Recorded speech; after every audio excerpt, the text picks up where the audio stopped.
എനിക്കിപ്പോഴും അറിയില്ല ഈ സുരേഷിന്റെ വീടല്ലേ, സുരേഷ് ആണോ എന്നൊക്കെ സംസാരിക്കുന്നത് എവിടുന്ന് അതൊക്കെ പഠിച്ചെന്ന് അറിയില്ല. ഇപ്പോഴും അങ്ങനെ തന്നെ ഇവരൊക്കെ ചെയ്യുന്നത്. ഇത് ആരെ പഠിപ്പിച്ചേ? അയാളെ കിട്ടിയ ആളെ കാല് ഞാൻ തല്ലി പിടിക്കും. Very seriously. എവിടുന്ന സാന്ദ്ര പഠിച്ചത് അങ്ങനെ സംസാരിക്കാൻ?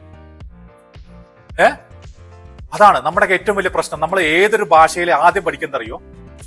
ആ ഭാഷയിലെ തെറിയായിരിക്കും അല്ലേ? ആ ഭാഷയിൽ തെറിയായിരിക്കും ആദ്യം നമ്മൾ പഠിക്കുക. അതുപോലെയാണ് ഏറ്റവും മോശപ്പെട്ട കാര്യങ്ങളാണ് നമ്മൾ പഠിക്കുന്നത്. ഒരിക്കലും നിങ്ങൾ അങ്ങനെ സംസാരിക്കരുത്. ടെലിഫോണിക്കിൽ 7 സ്റ്റെപ്പുള്ളത്. 7 സ്റ്റെപ്പാണ് നമ്മൾ ടെലിഫോൺ ചെയ്യുമ്പോൾ ശ്രമിക്കുന്നത്. അതിൽ ആദ്യത്തെ സ്റ്റെപ്പ് എന്ന് പറയുന്നത് വളരെ ഓപ്പണിംഗ് ആയിട്ട് വണ്ടർഫുൾ ആയിട്ടുള്ള ഓപ്പണിംഗ് ആണ്.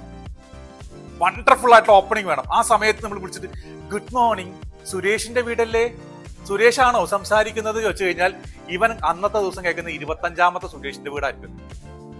കാരണം നിങ്ങൾ ഒരു കാര്യം മനസ്സിലാക്കിക്കോളൂ, ഒരു എൻക്വയറിയെ അവൻ ക്ലിക്ക് ചെയ്തിട്ടുണ്ടെങ്കിൽ, ഒരു കമ്പനിയുടെ ഒരു പരസ്യത്തിൽ അവൻ ക്ലിക്ക് ചെയ്തിട്ടുണ്ടെങ്കിൽ, ഒരു എൻക്വയറി നിങ്ങൾക്ക് തന്നിട്ടുണ്ടെങ്കിൽ, അടുത്ത 15ാമത്തെ മിനിറ്റിൽ അവന്റെ മുമ്പിൽ 10ഉം 12ഉം ഇതുപോലത്തെ കമ്പനികൾ വന്നിട്ടുണ്ടാവും. ക്ലിയർ ആണോ? 10ഉം 12ഉം ഇതുപോലത്തെ കമ്പനികൾ വന്നിട്ടുണ്ടാവും. കമ്പനികൾ വന്നെന്നുള്ള കുഴപ്പമെന്താ? ഇതിലൊക്കെ അവൻ ക്ലിക്ക് ചെയ്യും. കാരണം കാശിലാവത്തില്ല പരിപാടിയല്ലേ. ഇവരൊക്കെ വിളിക്കും.